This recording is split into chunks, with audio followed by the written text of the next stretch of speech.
You practiced those skills from last week, right? Excellent, excellent to hear, because you are going to need those skills today and for the rest of your life in this hobby. Привет everybody, Matthew here, your BRS beginner guru, coming at you with episode 25 and the beginner how-to guide for saltwater aquariums and reef tanks, how to perform a water change. If you missed our last episode, episode 24, we talked about 5 ways to start a siphon, and you are gonna need that skill today. Let's jump right in with the first question we're gonna answer today. Why are water changes important? I can say with complete confidence that beginners who stick with a weekly water change regimen will drastically increase their odds of staying in this hobby long term, like well past a year, 3 to 5 years, maybe even decades. There are so many reasons why water changes are important, but I think one that's overlooked a lot is that it just keeps you in contact with your tank. What do I mean by that? If you perform a weekly water change, it will force contact time with your tank. Time spent watching your fish, your livestock, and noticing things. So in the long run, you're going to be able to notice problems before they spiral out of control, and you'll be able to correct them early. Basically, water changes do 2 things. Number 1,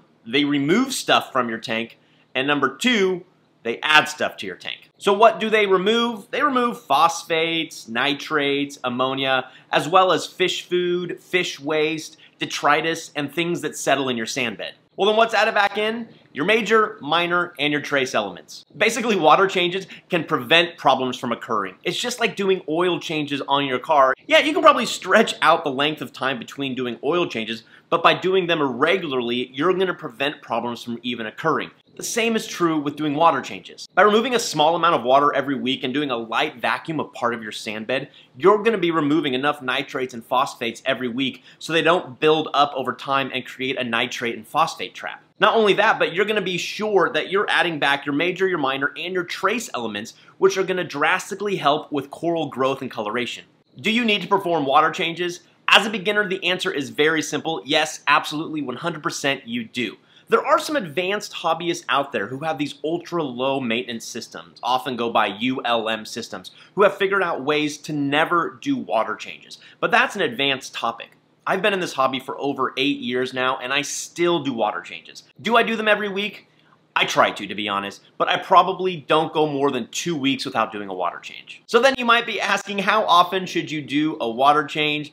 Easy answer, ideally do it every week, but if you just can't fit that into your busy schedule, then perform a slightly larger water change every other week. So then how much water should you replace every week? I think a really good baseline would be to replace 10% of your total water volume every week, or if you go every other week, replace 20% of your total water volume. But I really recommend that you do a weekly water change because it's beneficial for a lot of reasons. Firstly, if you only change 10% of your total water volume every week, then it's not as big of a deal if the salinity and temperature between the new seawater perfectly matches that of your display tank. A small discrepancy between the two isn't going to raise or lower the temperature or salinity enough to really cause any problems with your livestock. And doing a smaller water change every week allows you to do it a lot quicker, and then you only have to gravel vac a small portion of your sand bed every week. There are going to be times when things just aren't going well in your tank. You might have some corals dying off, some snails dying off, or some fish dying, and you may know why or you may not know why. Maybe your nitrate levels are too high, or maybe your ammonia levels have spiked on you for some reason. In that situation, you're going to want to perform a larger water change, 25 to 50% of the total water volume. But that should be the exception to the rule, and you really should strive to do a 10% water change every week. Let's get started with the 7 simple steps for performing a water change. Step number 1 is turn off your gear. Turn off your return pump, your wave maker, your auto top-off unit, and your heater. Really turn off anything that's either going to continuously run or be damaged during a water change. Step number 2 is collect all your gear and lay it out. I can't tell you how many times I've had to run around because I forgot to do this. So grab your buckets, grab your gravel vacuum, grab your pre-made seawater and double check to make sure that it closely matches the salinity and the temperature of your display tank water, and grab all the other accoutrements you think you may need and double the amount of towels you think you need, because I don't think I've successfully performed a water change without spilling at least some water on the ground. Step number 3 is to start your siphon. You're all pros at starting siphons by now, but if for some reason you don't know how to do this, check out our previous video, episode 24, where we talk about 5 ways to start a siphon. Step number 4 is to use the gravel vacuum to clean a portion of the sand bed. Since you're doing this every week, you don't need to clean the entire sand bed every week, but gently cleaning a small portion every week is helpful. The technique for doing this is to place the gravel vacuum into the top layer of the sand. You'll notice sand start being sucked up into the gravel vacuum. You don't want to suck the sand out. The goal is to leave the sand in place, but suck up any detritus or debris or fish waste or fish food that might be hiding in that sand bed. So as that sand rises up through the column of water in the gravel vacuum, just go ahead and pinch that flexible tubing line enough so that the heavier sand will fall back to the bottom and the lighter detritus will be sucked out and into your 5-gallon bucket. One little point of warning here is don't overdo it with the vacuuming of the sand bed. When I was a beginner, I overdid it and I vacuumed the entire sand bed vigorously every single week. And it just upset the overall ecosystem because there's beneficial bacteria and livestock that live in that sand bed. So just do a small portion every week and don't go crazy with it. Just gently vacuum the top layer of the sand bed and that should be enough. Step number 5.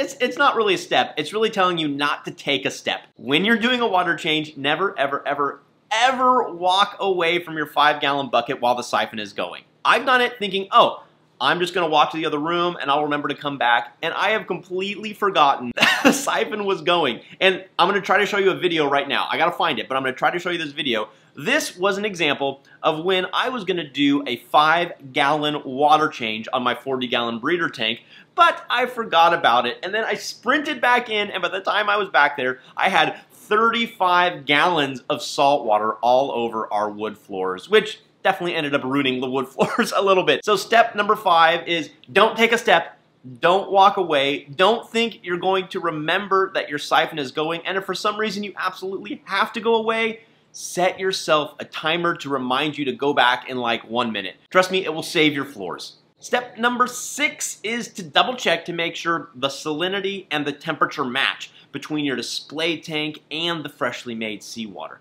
Now, if you're only doing a 10% water change, this isn't a huge deal, right? If your tank temperature is 78 degrees and your freshly made seawater is 55 degrees, it's probably not going to bring down the overall temperature that much. Just be sure if you're adding a lot cooler water into your tank that you don't pour it directly over the head of a coral or near your livestock. Maybe put it in the rear filtration chamber or the sump so the temperatures are allowed to mix. Generally speaking, personally, I give myself a tolerance level of plus or minus 2 degrees. So if my display tank's 78, I really don't have any concerns adding in freshly made seawater that's between 76 and 80 degrees. Step number 7 is just to add your new seawater back. Just either pour it slowly in or use some flexible tubing to pump it from your bucket back into your display tank. When you're doing this, just be sure not to hugely disturb your sand bed, and you can do that by pouring it directly over a piece of rockwork or pour it into a sump or pour it into a rear filtration chamber. All those options work well. Step number 8, I know I only said there were 7 steps. I totally forgot to do one of the steps, but it is turn your equipment back on. Your wave maker, your water pump, everything you turned off, make sure you turn it back on, and then you want to look to make sure the water height is correct. So if you have an all-in-one system with a rear filtration chamber, you want to make sure that the water height is not too high or too low once all of the equipment is turned back on. So make those adjustments by either adding a little bit more water or subtracting a little water so that your water height is correct. Okay, so obviously in those 8 steps, they were very simplistic, so we want to give you our tips and tricks that we've learned in almost a decade of reef keeping to really maximize the benefit of your weekly water changes. Tip number 1 is to algae scrape your glass and your all-in-one rear filtration chamber before doing a water change. That way when you suck water out with the gravel vac during the water change, you'll be pulling a lot of that algae along with it, removing it from your tank. Tip number 2 is don't always pull water out just from the display tank. Pull water out from your rear filtration chamber if you have one, or from your sump if you have one. A rear filtration chamber will often get covered in algae over time, and a lot of things will also fall to the bottom. So you can scrape your rear filtration chamber and then suck all that gunk out and keep it clean. A sump's a little different because there's usually no light in there, so you don't get much algae growth, but you do get a lot of detritus building up, so you can pull water out of there. But obviously, since it's a sump and it's already down low, a siphon's not going to work, so you usually have to buy some sort of power head and attach some flexible tubing to suck that water out. Tip number 3 is to leave your mechanical filtration in place. After you've done your water change, wait about 2 hours before changing out your filter socks, your filter floss, or your sponges, because those old nasty filter socks will be able to catch all of that floating algae and detritus that you kicked up during the water change, and then 2 hours later, you can replace those with fresh mechanical filtration.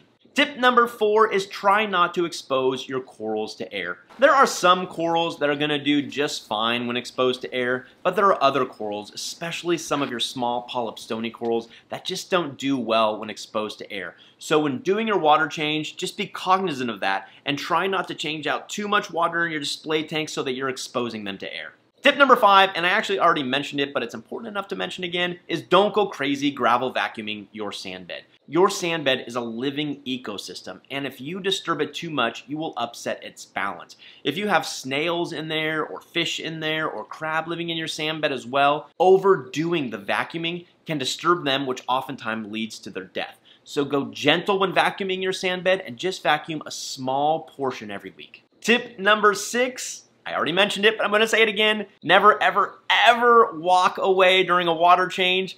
I promise you, unless you have the memory of an elephant, you will forget at least once and you will come back to an empty display tank and your floor covered in seawater. So trust me, don't walk away when doing a water change. Tip number 7 is to use a filter sock during a water change. There'll be times when you don't want to or need to change the water out in your tank, but you still want to clean a portion. Maybe there's been some detritus buildup underneath a wave maker, or you have new seahorses and they're pooping all over the place. So what you do is you take a filter sock, a clamp, and your gravel vacuum. You clamp the filter sock to the edge of your 5-gallon bucket, and then you place the flexible tubing end of the gravel vac into the filter sock. Then you go about cleaning up those areas in the tank that you want to, and that filter sock will collect all of that gunk but let the water pass. Then when you're done, you can take the clean water that's now been filtered by the filter sock and just pour it back into the tank. Tip number 8 is for all of those of you with a brand new gravel vac. Soak your gravel vacuum in really hot water for about 10 minutes, and then you can straighten it out. Oftentimes when you get a brand new gravel vac, it's so kinked up that it's almost unusable. So soak it in hot water and then you can stretch it out. It will help immensely. Tip number 9 is to use an inexpensive plastic clamp to clamp your flexible tubing portion of your gravel vac into place. I've used these for a long time because so many times I'm vacuuming the sand bed and I can't quite keep my hand down into the bucket, and then that small flexible tubing portion comes out and runs all over the floor. So you can use one of these plastic clamps to just clamp that into place, and it reduces the chance of spilling water on your floor. Tip number 10 is to use a utility pump to pump water from your 5-gallon bucket into your sink. I really like to use these NUA MP1200s. They seem to be the perfect size, and you can just pick up some flexible tubing and a plastic hose clamp, clamp that onto place, and then you don't have to lift that 5-gallon bucket, spilling it all over yourself in the floor, dumping it into your utility sink or your kitchen sink like I have, and making a mess everywhere. Rather, all you do is you just plug in the utility pump and take the flexible tubing and put it down the drain. It saves your back, it saves your shirt, it saves your countertop, and it saves your floors. And our final tip, tip number 11, is to always have a fresh batch of seawater made up. So once you finish doing your water change, that's the opportunity to make a fresh batch. You never know when an emergency occurs and you just need that extra seawater. I always keep, 64 gallons of extra seawater on hand at all times, because something may go wrong with your tank, or you may have a sick fish that you need to put into a hospital tank. So having that seawater already made up is just so much easier than scrambling at the last second. Well, we're coming to an end. Hopefully this video gave you enough information about water changes to do them yourself. But I was just searching the Bulk Reef Supply YouTube channel, and there are over 10 videos about water changes. So whenever you're ready, you can just type in BRS water changes, or we will put a link to several of our favorite water change videos below. If you forget everything from this video, I beg of you to remember one thing. Do a weekly water change. If you do a weekly water change, you will have a greater percentage chance of long-term success in this hobby. The first year is when most beginners quit, but I promise you, and I'm not joking, I totally promise you, that if you perform weekly water changes, you will be in this hobby for at least 3 to 5 years. Well, be sure not to go anywhere because the next 3 episodes we are going to spend all about lighting. From the more scientific side, PAR, spectrum, intensity, to the very practical, how do I set up my lights? As always, everybody, thank you for watching. Happy reefing, be well. We'll see you next time.